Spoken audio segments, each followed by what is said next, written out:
Hello everyone, কেমন আছো সবাই? আশা করছি তোমরা সকলে খুব ভালো আছো, আর আমিও কিন্তু বেশ আছি। কালকের ভিডিওতে তো তোমাদেরকে বলেইছিলাম যে আজ সকালে আমরা যাচ্ছি শিবগাদি। তো তার জন্যই কিন্তু আজকে আমরা সকাল সকাল উঠে পড়েছি। তো চলো তবে ভিডিওটা আজকে শুরু করা যাক।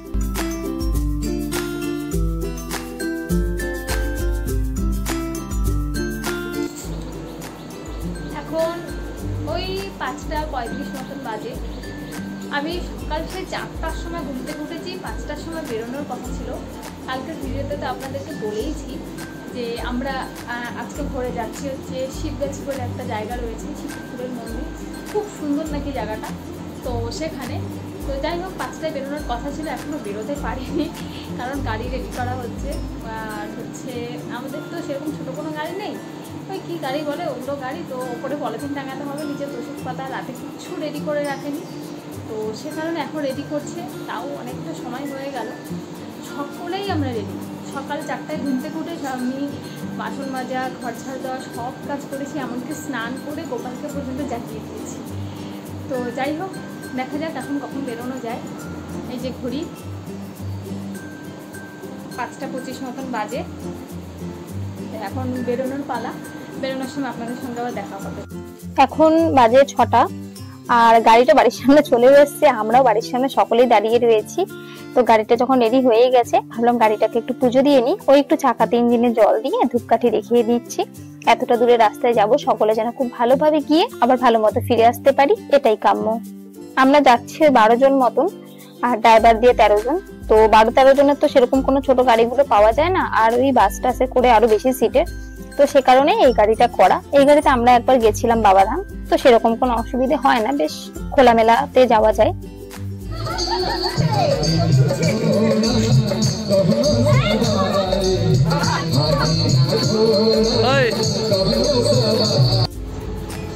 বেরিয়ে পড়েছি আমরা। বেরোতে বেরোতে সেই সকাল 7টাই বেজে গেল। যাই হোক, এক জায়গা থেকে তুললাম 4 জনকে, আর এক জায়গা থেকে তুললাম আমার মাকে। তো এই ঘুরতে ঘুরতে সকাল 7টার সময় গাড়ি ছাড়লো। এখন আমরা রয়েছি ফারাক্কা ব্রিজে। তবে এখানে আসতে আর বেশি একটা সময় লাগেনি, এখন ওই 10টা মতন বাজে, মানে 3 ঘন্টার মধ্যে আমরা ফারাক্কা পৌঁছেই গেলাম।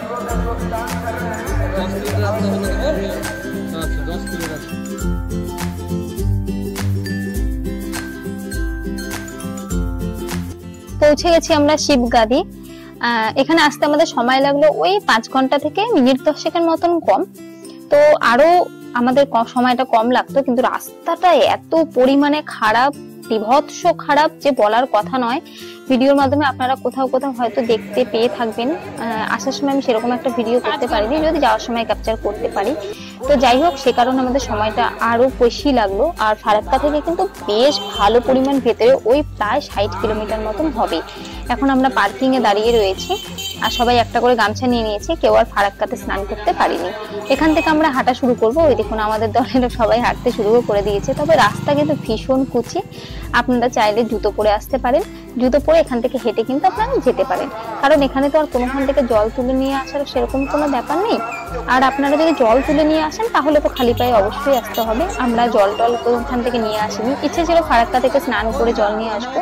তো যাই হোক, এখানকার ঝর্ণাতে স্নান করলেও নাকি আমরা সবাই শুদ্ধ আর কি। তবে ভগবানের কাছে যাওয়ার আগে নিজের মনটা শুদ্ধ করাটা বেশি জরুরি। তো চলুন তবে যাওয়া যাক। হিসেবে ধরতে গেলে রায়গঞ্জ থেকে এটার দূরত্ব রায়গঞ্জ টু শিলিগুড়ির থেকেও বেশি, আর সময় হিসেবে আরো আমাদের বেশি লাগার কথা ছিল। তবে গাড়ির স্পিড ভীষণ ভালো ছিল, সেই হিসেবে কিন্তু আমাদের ওই 4.5 ঘন্টা সময় কম লেগেছে।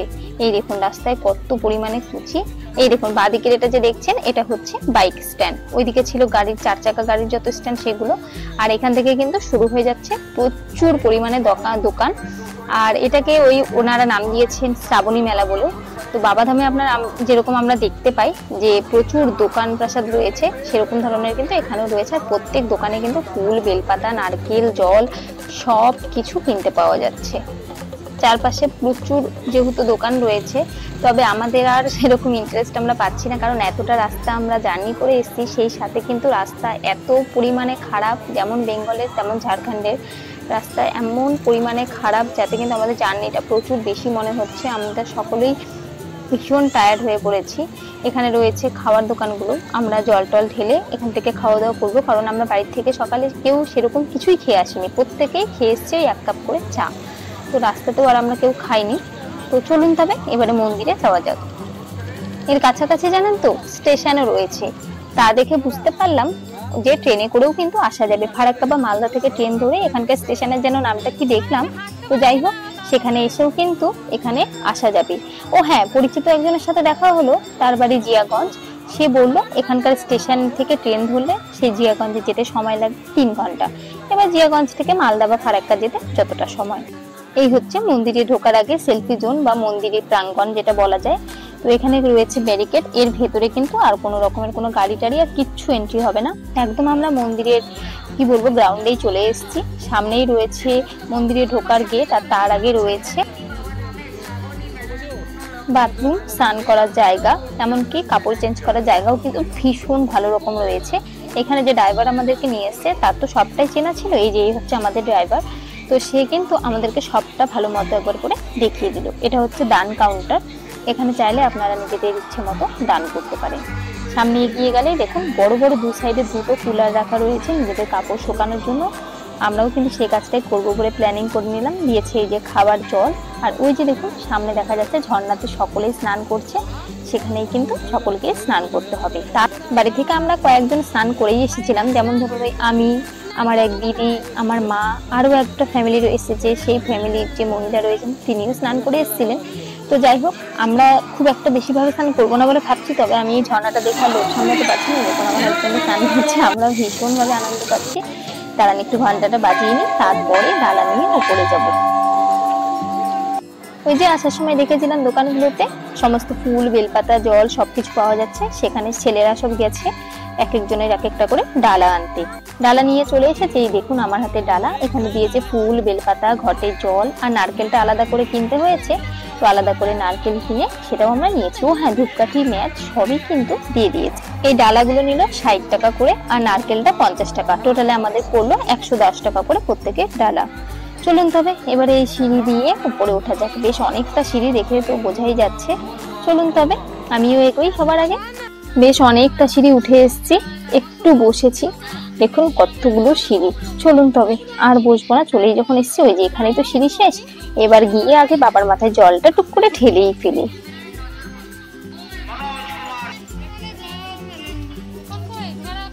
মন্দিরে ঢোকার আগে সবাই এখানে একটু ফটো তুলবো, তারপরে কিন্তু আমরা যাব মন্দিরের ভেতরে। চলুন, ফটো তোলা হয়ে গেছে। এই যে দেখছেন উপরে জালির মতো দেওয়া, এর উপরে যে রয়েছে প্রত্যেকটা জার বা ব্যাগ, এগুলো কিন্তু যারা হেঁটে এখানে আসেন তারাই জল ঢালেন। আমাদের জল ঢালা হয়ে গেছে। এবারে দেখুন আপনাদেরকে দেখানোর জন্য আমি একটু ক্যামেরাটা নিয়ে এসেছি। সবাই দর্শন করুন ভগবানের, কিভাবে সবাই জল ঢালছে সেটাও দেখুন।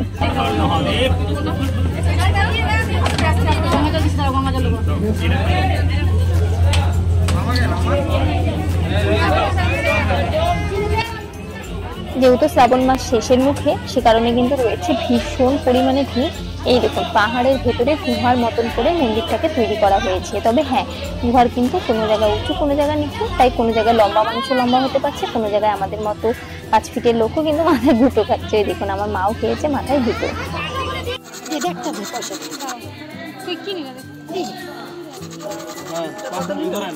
আশি টাকা বলছে।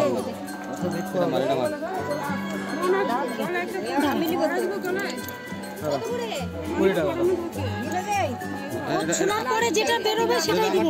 5 মুখী হতে পারে, 3 মুখী পয়সা দেয়নি জিজ্ঞেস করুন। আর আমারটা কোন দিচ্ছি, পাঁচটা লাইন বাড়ালো। দেখো তো এর মধ্যে আছে নাকি, আমি তো বুঝি না। দেখি না আমি দুটা। এখন আমরা মন্দির থেকে বেরিয়ে গেছি। ওখান থেকে নেমে আসার পথে এই সিঁড়িতেই দেখলাম এগুলো হচ্ছে রুদ্রাক্ষের ফল। প্রত্যেকে আমরা ব্যাগ থেকে কাপড় চোপড় বের করে চেঞ্জিং রুমে গিয়ে চেঞ্জ করে এসেছি। ভীষণ ভালো ছিল, পরিষ্কারও খুব ভালো, বাথরুমও কিন্তু ভীষণ ভালো পরিষ্কার সব। আর এই দান কাউন্টারে গেলে দান করলে যে যা দান করতে পারেন, আপনারা চাইলে 20 টাকা 30 টাকা দান করতে পারেন। তো আমাদেরকে ওখান থেকে এই কাগজটা দিয়েছিল। চলুন তবে এবারে আমরা মন্দির থেকে বেরোই, কারণ মন্দির চত্বর থেকে না বেরোলে আমরা খাওয়া দাওয়া কিছু করতে পারছি না। এবারে আমরা খাওয়া দাওয়া করবো। খাওয়া দাওয়া দোকানে যাওয়ার পথেই চোখে পড়লো এই আচারের দোকান। আচারের দোকানগুলো কেন জানি না এত ভীষণ ভাবে টানে, তাই সেখানে একটু দাঁড়িয়েই পড়লাম। কোনটা তেঁতুল?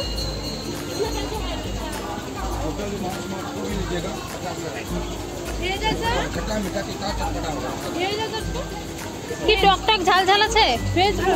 কোনটা মিক্স ঝাল আছে? ঝাল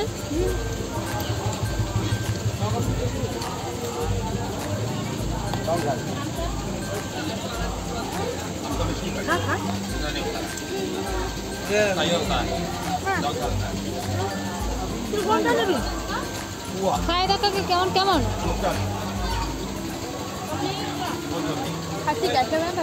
কেমন? ভালো আছে। ये वाला कितना है? 50 की पुआ। भैया 40 होगा तो ये भी लेगा। चलो दीजिए 240। ये किसका है? ये कच्चू कच्चू ओल कच्चू এটা ये তেঁতুলটা নেই ভালো আছে না আমি এটা নিলাম তেঁতুলগুলো আছে যে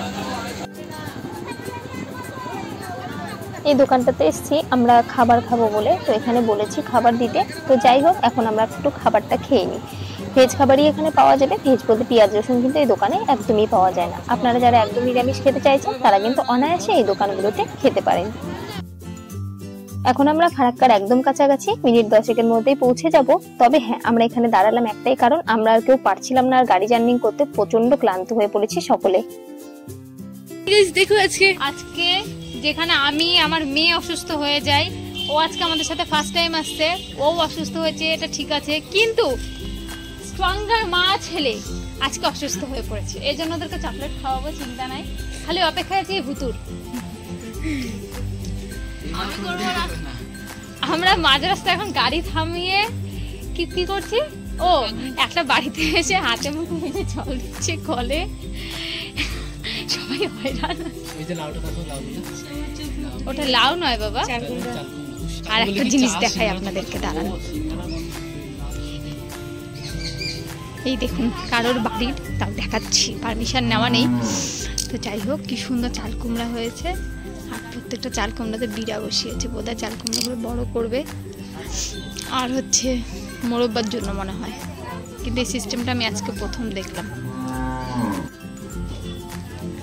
চারপাশে প্রচুর ধানের জমি দেখতে এত সুন্দর লাগছে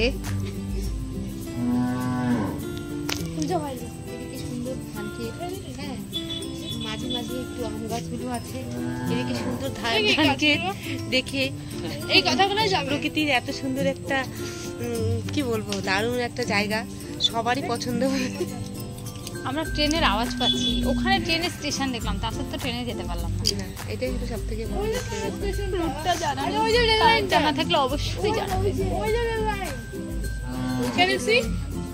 ওই যে উঁচুটা উঁচুর নিচেরটা উঁচুটা তো পাহাড় ওর নিচেরটা দেখো হ্যাঁ চারিদিকে ধান ক্ষেত আর ধান ক্ষেত ধান ক্ষেত আর এই যে সারাদিন উড়ে উড়ে পাখিগুলো এখন বাড়ি ফিরে যাচ্ছে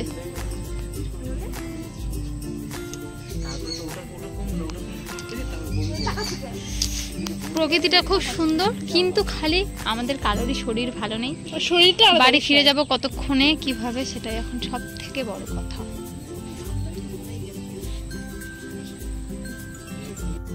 চলে এসেছি এখন আমরা ফারাক্কা গঙ্গাতে তবে দেখুন বৃষ্টির কারণে কত পরিমাণে জল বেড়েছে আগে এতটা পরিমাণে জল এত দূরে থাকতো না ওই যে নৌকাগুলো দেখছেন তার থেকেও খানিকটা দূরে জল থাকতো আমরা সেখানে গিয়ে স্নান করতাম আর ওই দেখুন ওই যে নতুন যে রেল ব্রিজটা হয়েছে যেটা দুর্গাপূজার সময় চালু হবে সেটা কিন্তু এখান থেকে দেখা যাচ্ছে হাজবেন্ডকে বললাম একটা জলের ঢপ কিনে বাড়ির জন্য একটু গঙ্গা জল নিতে আর আমার মাও কিন্তু বাড়ি থেকে ঢপ নিয়ে এসেছে গঙ্গা জল নেবে বলে এখন আমরা এখান থেকে রায়গঞ্জে পৌঁছে যাবো এক বাড়িতে শিব পূজারই প্রসাদ খাওয়া নিমন্ত্রণ রয়েছে সেখান থেকে প্রসাদ খাওয়া দাওয়া করে তারপর যাব বাড়িতে ভাগ্য ভালো ছিল বলেই বোধহয় আজকে বাবার মাথায় জল ঢেলে বাবার পুজোর প্রসাদ খাবার নিমন্ত্রণ পেয়েছি চলুন তবে ভিডিওটা আজকের মতো এখানেই শেষ করছি আমাদের কারোরই শরীর ভালো নেই সেটা আপনাদেরকে বললাম তবে হ্যাঁ যে বাড়িটার সামনে আমরা দাঁড়িয়েছিলাম তারা ভীষণ ভালো ছিল এমনকি আমাদেরকে রাতে থেকে যেতেও বলেছিল ওখানে তো সেটা তো আর কোনোভাবে সম্ভব নয় চলুন তবে ভিডিওটা আজকের মতো এখানেই শেষ করছি সকলে ভালো থাকবেন সুস্থ থাকবেন দেখা হবে খুব তাড়াতাড়ি পরবর্তী একটা ভিডিওতে শিবগাছিতে গিয়ে বাবার মাথায় জল ঢালে আমার ভীষণই ভালো লেগেছে তবে একটা মন্দিরের জিনিস যেটা আমার ভালো লেগেছে সেটা হচ্ছে ওখানে বারবার মাইকিং করছিল যে মন্দির চলে আমাদের মতো সাধারণ মানুষের দানের টাকাতে। এটা কথা তো ঠিক, বলুন, একটা মন্দিরকে চিরস্থায়ী করতে গেলে, মন্দিরটাকে বাঁচিয়ে রাখতে গেলে আমাদের সাধারণ মানুষের অল্প অল্প কিছু দান আমাদের সকলের করা উচিত, কারণ মন্দিরটাকে বাঁচিয়ে রাখাটা আমাদেরও কর্তব্য। ঠিক যেমন ভোলে বাবার মাথায় জল ঢালা, পুজো করতে খরচা করা সমস্তটা আমাদের কর্তব্য, তার থেকেও আমার মনে হয় বেশি কর্তব্য একটা মন্দিরকে বাঁচিয়ে রাখা। আপনারা তো অনেক টাকা খরচ করে অনেক জায়গাতে যান, এখানেও যদি আপনারা কখনো যান নিশ্চয়ই অনেক টাকা খরচ করেই যাবেন। তবে সবার কাছে হাত জোর করে একটাই আবেদন করব, সকলে আপনাদের সামর্থ্য মতন কিছু টাকা ওখানে দান করে আসবেন, মন্দিরটা যাতে বেঁচে থাকে তার জন্য।